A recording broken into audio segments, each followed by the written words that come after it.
Bismillahirrahmanirrahim. Assalamualaikum warahmatullahi wabarakatuh. Selamat datang para peserta MPLS SMP Negeri 2 Banjarsari tahun ajaran 2021-2022. Alhamdulillah pada pagi hari ini Selasa tanggal 13 Juli 2021 kita bisa bersama-sama melaksanakan kegiatan MPLS walaupun dengan kondisi harus melalui daring. Bapak berharap dalam kondisi semacam ini tidak mengurangi semangat dan keinginan atau motivasi yang tinggi dari adik-adik sekalian, para peserta MPLS yang siap untuk mengikuti kegiatan dengan cara jarak jauh atau melalui daring ini. Pertama-tama saya ucapkan syukur alhamdulillah kita masih diberikan kesehatan oleh Allah Subhanahu wa taala di masa pandemi yang seperti sekarang ini. Mudah-mudahan kita tetap diberikan kesehatan dan dijauhkan dari penyakit tersebut. Amin amin ya Allah ya Rabbal alamin. Anak-anak yang Bapak cintai, di hari kedua ini pada kesempatan pagi hari ini Bapak diberi wewenang atau diberi kesempatan untuk menyampaikan materi MPLS. Tapi sebelumnya Bapak ingin memperkenalkan diri. Perkenalkan, nama Bapak adalah Muhammad Aan Hanafiyah SAG, biasa dipanggil dengan Pak Mohan. Diberi kesempatan untuk memberikan materi atau menyampaikan materi tentang manajemen sekolah dan struktur organisasi sekolah. Insya Allah pada kesempatan kali ini nanti akan paparkan. Mudah-mudahan apa yang dipaparkan sedikit banyaknya bisa memberikan pengetahuan atau ilmu pengetahuan tentang apa itu manajemen sekolah dan apa struktur organisasi. Terima kasih dan selamat untuk mengikuti kegiatan. Manajemen dan struktur organisasi sekolah disampaikan di masa pengenalan lingkungan sekolah SMP Negeri 2 Banjarsari. Oke, ini biodata penyampai materi Muhammad Aan Hanafiyah SAG, lahir di Lebak 16 Juni 1976, pernah mengajar di SMP Negeri 9 Banjarsari sampai kemarin, dan sekarang mengajar di SMP Negeri 2 Banjarsari sampai sekarang. Manajemen sekolah SMP Negeri 2 Banjarsari.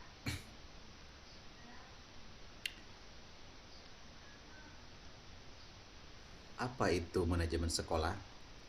Manajemen sekolah merupakan suatu kegiatan yang dilakukan secara efektif dan efisien untuk meningkatkan kinerja sekolah dalam pencapaian tujuan pendidikan, baik tujuan nasional dan tujuan kelembagaan yang hasilnya nanti bisa dilihat dari beberapa faktor sebagai indikator kinerja yang berhasil dicapai oleh sekolah. Wikipedia.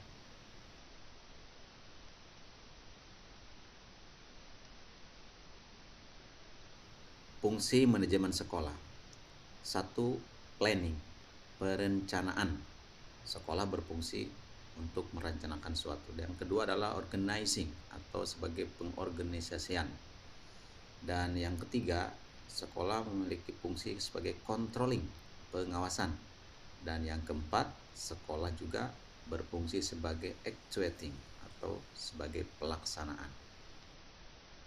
Bidang manajemen sekolah. 1. Manajemen kurikulum. Yang kedua, manajemen kesiswaan. Kemudian yang ketiga adalah manajemen personalia. Dan yang keempat adalah manajemen keuangan. Itu adalah 4 bidang manajemen sekolah.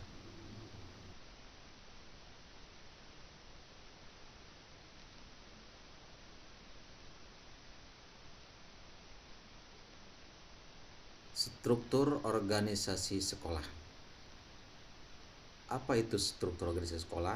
Yaitu struktur yang mendasari keputusan para pembina atau pendiri sekolah untuk mengawali proses perencanaan sekolah yang strategis. Seperangkat hukum yang mengatur formasi dan administrasi atau tata laksana organisasi sekolah. Itu adalah struktur organisasi sekolah. Ini adalah struktur organisasi SMP Negeri 2 Banjarsari. Berikut ini kepala sekolah, kemudian ada komite sekolah, Kasubag TU, Wakase Kurikulum, Wakase Kesiswaan, Membawa Bina OSIS dan Pembina Pramuka, Sarpras, kemudian Humas, Koordinator BP, wali kelas, guru, dan siswa.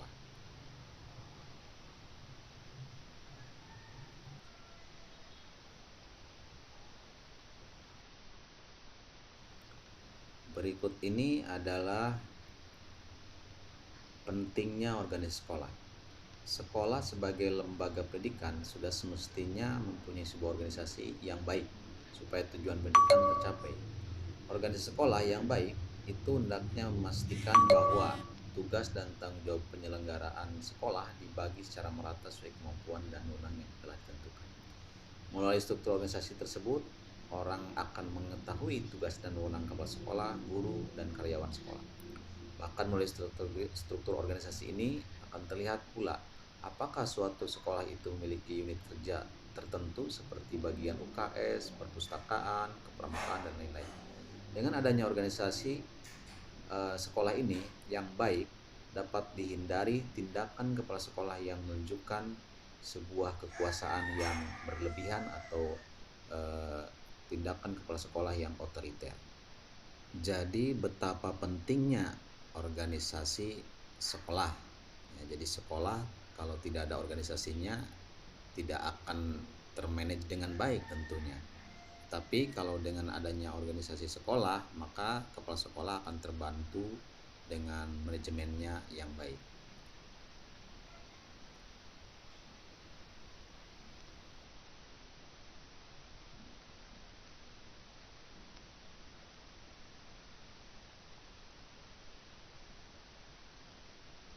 Baiklah anak-anak sekalian, berikutnya kita lanjutkan ke tugas pokok dan fungsi pengelola sekolah. Apa tugas pokok dan fungsi pengelola sekolah? Di antaranya adalah tugas dan fungsi sebagai kepala sekolah. Kepala sekolah berfungsi sebagai edukator, manajer, administrator, supervisor, leader, kemudian inovator, dan motivator. Sebagai kepala sekolah yang berfungsi sebagai manajer, beliau mempunyai tugas menyusun perencanaan, mengorganisasikan kegiatan, kemudian mengkoordinasikan kegiatan, melaksanakan pengawasan, menentukan kebijaksanaan, mengadakan rapat misalnya, kemudian mengambil keputusan, mengatur proses belajar mengajar dan administrasi, sarana dan prasarana keuangan dan lain sebagainya. Kemudian sebagai kepala sekolah selaku administrator juga ini bertugas menyelenggarakan administrasi seperti perencanaan, pengorganisasian, pengarahan dan pengendalian, pengkoordinasian, kemudian pengawasan dan evaluasi. Lalu kepala sekolah sebagai supervisor ini bertugas menyelenggarakan supervisi, misalnya proses belajar mengajar, supervisi kegiatan bimbingan, kegiatan ekstrakurikuler yang diadakan sekolah, misalnya kegiatan pramuka dan sebagainya, kegiatan ketatausahaan dan lain sebagainya. Itu adalah sebagai tugas daripada kepala sekolah yang berfungsi sebagai tadi EMASIM atau edukator, manajer, administrator, supervisor, leader sebagai pemimpin, inovator yang punya inovasi-inovasi, kemudian motivator dan juga ya inovator dan motivator itu sebagai pendorong atau memberikan motivasi kepada bawahannya atau kepada koleganya atau kepada rekan-rekannya untuk tentunya kemajuan yang lebih baik lagi.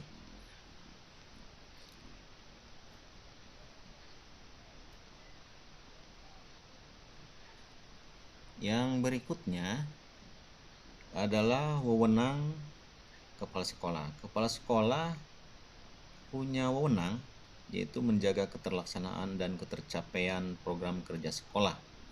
Kemudian kepala sekolah juga menjabarkan, melaksanakan, dan mengembangkan pembelajaran melalui kurikulum dan program. Kemudian kepala sekolah juga punya wewenang untuk mengembangkan sumber daya manusia. Kemudian melakukan pengawasan dan supervisi tenaga pendidik dan kependidikan. Lalu kepala sekolah juga punya wewenang untuk merencanakan, mengelola dan mempertanggungjawabkan keuangan. Apalagi masih ada banyak ya. Punya wewenang kepala sekolah juga mengangkat dan menetapkan personal struktur organisasi. Itu mengangkat seseorang dari guru ataupun personal yang lainnya untuk diangkat sebagai di dalam struktur organisasi, dalam manajemen tadi. Kemudian menetapkan program kerja sekolah, lalu mengesahkan perubahan kebijakan mutu organisasi sekolah misalnya. Kemudian kepala sekolah juga punya wewenang untuk melegalisasi dokumen organisasi. Contohnya apa? Misalnya penulisan penandatanganan ijazah itu dilakukan oleh kepala sekolah, bukan oleh guru-guru biasa. Kemudian surat menyurat dilegalkan oleh kepala sekolah. Jadi kalau organisasi misalnya ada kegiatan pramuka membuat surat, kemudian harus diketahui atau dilegalisasi oleh kepala sekolah, itu wewenang beliau ya. Kemudian mengusulkan promosi misalnya untuk guru ini misalnya punya bakat atau punya kemampuan yang lebih, dipromosikan ya. Kemudian memutasi pendidik dan tenaga pendidikan. Kalau ada guru yang tidak taat terhadap etika guru misalnya, melanggar kode etik, melanggar hal-hal yang tidak baik lah misalnya, maka bisa dimutasikan oleh Kapsek. Memberikan penghargaan dan sanksi dan lain sebagainya. Itu adalah tugas dan wewenang.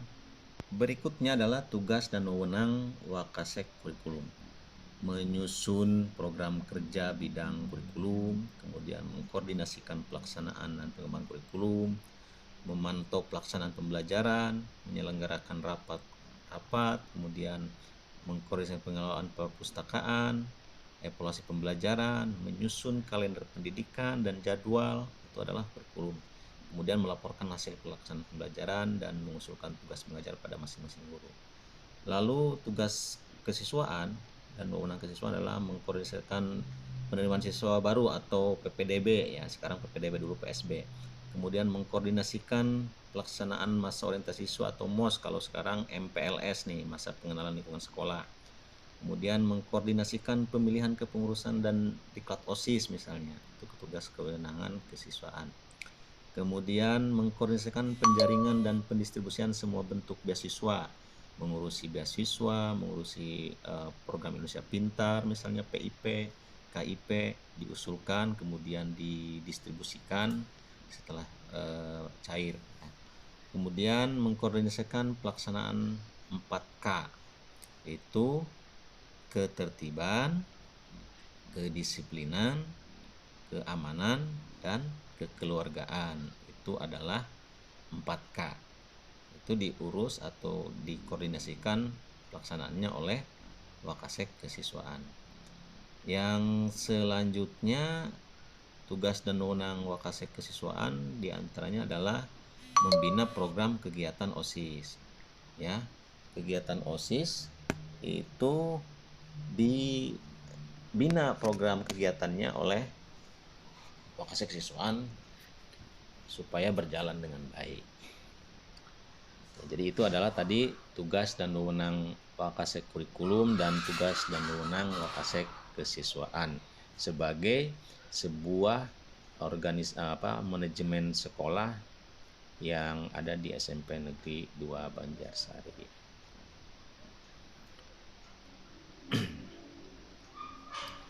Oke, anak-anak sekalian, sampai di sini sudah dipahami, mudah-mudahan ya bisa dipahami. Kita lanjutkan, berikutnya adalah tugas dan wewenang komite sekolah. Ada komite sekolah ya. Komite sekolah mempunyai tugas dan wewenang, diantaranya memberikan masukan terhadap kebijakan mutu pendidikan, kemudian mengawasi pelaksanaan kebijakan sekolah. Lalu ada tugas dan wewenang Kepala TU, Tata Usaha, menyusun dan melaksanakan program tata usaha sekolah, kemudian menyusun dan melaksanakan kegiatan keuangan sekolah, lalu mengurusi administrasi kepegawaian, kemudian mengurus administrasi kesiswaan, kemudian menyusun administrasi perlengkapan sekolah, kemudian menyusun dan menyajikan data statistik sekolah, kemudian menyusun administrasi lainnya, dan melaporkan semua tugas tersebut kepada kepala sekolah secara berkala.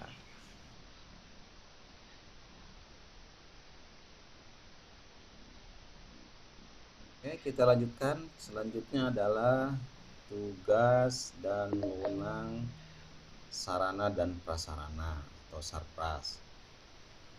Merencanakan kebutuhan sarana prasarana yang menunjang kegiatan proses belajar mengajar.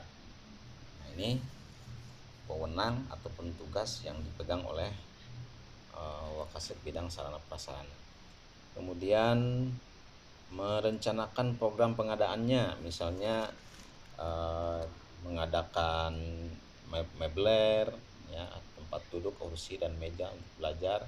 Itu direncanakan program pengadaannya oleh sarana dan prasarana. Kemudian mengatur pemanfaatan sarana prasarana, diatur pemanfaatannya, ya, untuk kegunaannya untuk apa, mengelola perawatan, perbaikan dan pengisiannya, kemudian mengatur pembukuannya dan sebagainya, menyusun laporan. Yang berikutnya adalah tugas wewenang wali kelas. Sebagai wali kelas mampu mengelola kelas, menyelenggarakan administrasi, kemudian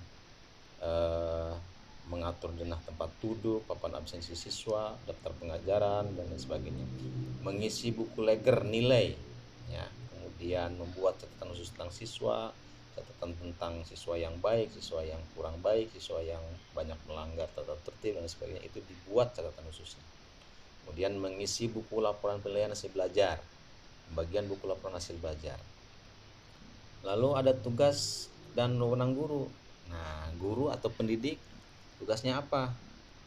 Salah satunya adalah, ada banyak sebetulnya, ya, ini beberapa saja yang dirangkum: membuat perangkat pembelajaran untuk mempersiapkan pembelajaran, melaksanakan KBM atau kegiatan pembelajaran, ya, kemudian melaksanakan kegiatan penilaian proses belajar, baik itu ulangan harian atau penilaian harian, penilaian umum atau penilaian akhir dan lain sebagainya. Melaksanakan analisis hasil ulangan, baik ulangan harian, ulangan umum dan ulangan akhir misalnya. Kemudian menyusun dan melaksanakan program perbaikan dan pengayaan. Mengisi daftar nilai siswa. Jadi guru mengisi daftar nilai siswa supaya tidak kosong, jangan sampai pas bagi rapot tidak ada nilainya nanti. Ya, itu tugas sebagai guru.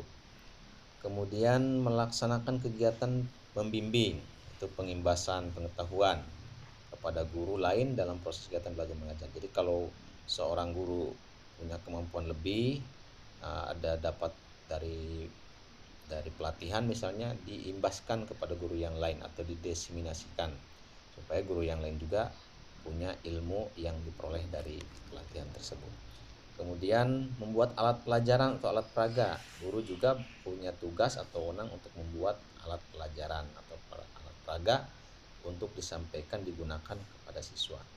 Kemudian menumbuh kembangkan sikap menghargai karya seni, ya, supaya siswa-siswa itu mampu menghargai karya seni orang lain. Kemudian mengikuti kegiatan pengembangan dan pemasyarakatan kurikulum, lalu melaksanakan tugas tertentu di sekolah, kemudian mengadakan pengembangan program pengajaran yang menjadi tanggung jawabnya, dan selanjutnya membuat catatan tentang kemajuan hasil belajar. Jadi kalau ada siswa itu dibuat catatan hasil kemajuan belajarnya oleh guru. Apakah dia makin meningkat atau menurun atau tidak pernah naik. Lalu bagaimana dengan siswa? Tugasnya adalah menuntut ilmu sebaik-baiknya, mempertanggungjawabkan hasil pembelajarannya. Ya, jadi hasil pembelajaran yang diperoleh dipertanggungjawabkan dengan baik. Ya, kemudian jangan lupa tugas sebagai siswa berikutnya adalah mematuhi peraturan yang sudah ditentukan di sekolah. Baik, itu mungkin ya anak-anak sekalian. Kita lanjutkan, berikutnya adalah Bapak akan kenalkan guru-guru dan staf tata usaha atau guru dan staf tata usaha yang ada di SMP Negeri 2 Banjarsari. Ada siapa saja gurunya, kemudian kepala sekolahnya siapa, ya sekalian Bapak kenalkan supaya kalian tahu dan nanti ketika bertemu sudah tidak asing lagi. Nah, ini sebagai kepala sekolah SMP Negeri 2 Banjarsari yang baru ada Pak Haji Usep Suhendi SPD MMPD. Yang mana orangnya? Nah, ini fotonya Bapak perlihatkan ya. Nanti kalau kalian ketemu sudah tahu, oh ini. Nah, ini dia yang masih ganteng ini adalah Pak Haji Usep. Kemudian ada Bapak Dedi Setiadi, ini sebagai ketua komite sekolah. Nah, ini dia. Mungkin ada yang kenal ya, kalau dari PKS itu beliau adalah Pak Dedi. Kemudian sebagai kepala bagian TU, Kasubag TU, ada Pak Ajat Lukman SPD. Nah, ini Pak Ajat Lukman SPD. Beliau dari daerah Kerta. Yang selanjutnya maaf ya, Bapak sedikit batuk nih, kurang sehat. Berikutnya adalah Ibu N Hamdah SAG, ini adalah Wakasek bidang kurikulum. Lalu Pak Oji Jarnuji SPD, ini beliau sebagai Wakasek kesiswaan. Orang Juruh ini pada kenal ya dengan Pak Oji. Kemudian ada yang tadi Pak Ajat Lukman sebagai Wakasek Sarpras ya. Ada Pak Ajat Lukman. Beliau juga sebagai kepala TU. Kemudian berikutnya ini adalah Pak Nana Suryana SP MMPD, Wakasek bidang humas dari Jalupang. Oke, berikutnya siapa lagi ya? Oke, Pak Nana masih muter-muter tuh ya. Oke, berikutnya kembali Pak Oji Jarnuji yang tadi sebagai kesiswaan, beliau juga menjabat sebagai pembina OSIS. Ini adalah Pak Oji. Dan berikutnya adalah pembina Pramuka Putra, namanya Pak Wandri Wangun. Nah, ini orangnya ya, asalnya dari Juru. Kemudian pembina putrinya ada Bu Hela Nur Hidayati SPD. Nah, ini ya Ibu Hela dari daerah Grendeng. Kemudian koordinator BK bimbingan konseling ada Pak Haris Suprapto SPD. Beliau nih jauh nih dari Pandeglang. Nah, sekalian ya. Jadi Pak Hari itu setiap hari dari Pandeglang. Kemudian sekarang Bapak kenalkan guru-gurunya. Ini Bu Hamdah SAG N Hamdah. Ini ngajarnya sebagai guru bahasa Indonesia. Gitu juga dengan Pak Haris Suprapto, ada guru bahasa Indonesia. Dan satu lagi di SMP Negeri 2 ini ada 3 guru bahasa Indonesia, ada Bu Hamdah, ada Pak Hari, dan satu lagi ini adalah Pak Oji Jarnuji SPD. Tiga-tiganya adalah sebagai guru bahasa Indonesia. Selanjutnya ada Pak Nana Suryana SP yang tadi ya, yang dari Jalupang. Beliau adalah sebagai pengajar IPA, guru IPA. Nah, ini beliau Pak Nana. Selain Pak Nana yang ngajar IPA itu ada Ibu Siti Rondiah SPD. Yang mana ya orangnya ya? Oke, kita lihatkan fotonya aja dulu, nanti kalian bisa kenalan kalau sudah tidak lagi pandemi. Guru IPA dan matematika, Ibu Siti Rondiah. Yang selanjutnya ada guru IPS yaitu Ibu Elva Susanti SE. Nah, ini dari Juruh juga nih. Kalau orang Juruh sudah tidak asing dengan Bu Elva ya. Kemudian guru bahasa Inggris dan prakerja Ibu Ida Hartati SPD. Ini dari Ciseda ya. Yang orang Ciseda pasti sudah kenal dengan Ibu Ida. Ya. Ini kemudian ada satu lagi guru bahasa Inggris yaitu Pak Muhammad Anah Napiah, yaitu Bapak sendiri nih. Ya, dari mana asalnya? Dari daerah Kerta. Orang Kerta pasti sudah tidak asing lagi karena Pak Muhammad Anah Napiah itu biasa dipanggil dengan Pak Mohan. Dan ini juga masih orang Kerta yaitu Pak Saifuddin SPDI. Beliau adalah guru pendidikan agama Islam dan budi pekerti ya. Beliau ini dari Kerta. Kemudian ada orang Jalupang juga nih, jauh-jauh nih, Ibu Indriani Kusuma SPD sebagai guru PPKN. Nanti kalian mengenal beliau ya, bisa kenalan lebih jauh ketika sudah bisa tatap muka. Dan kemudian ada guru penjas ya, yaitu Pak Deni Budiansah ST. Ini dari Kerta, tepatnya daerah Guriang. Dan satu lagi guru penjasnya ada Pak Repi Oktavianus SPD, sama-sama dari Kerta, yaitu di Pasar Lama. Mana orangnya yang muncul? Nah, ini dia Pak Repi. Berikutnya masih adakah? Oke, ada guru SBK Seni Budaya dan Keterampilan, itu Pak Ndin Irawan SPD. Yang mana orangnya? Nah, muncul. Ini Pak Ndin ya. Berikutnya masih ada nih, ada guru SBK dan bahasa Sunda Pak Asep Roni Kristiana SPD. Nah, ini juga dari Jalupang. Lumayan jauh ya, sekitar perjalanan setengah jaman ke sekolah. Pak Asep Roni Kristiana SPD. Orangnya masih single nih, masih single. Kemudian ada penjaga sekolah, ada Pak Halil. Nah, ini Pak Halil, penjaga sekolah dan petugas kebersihan di SMP di 2 Banjarsari. Satu lagi ada Pak Komar, penjaga sekolah juga. Oke, itu barangkali anak-anak sekalian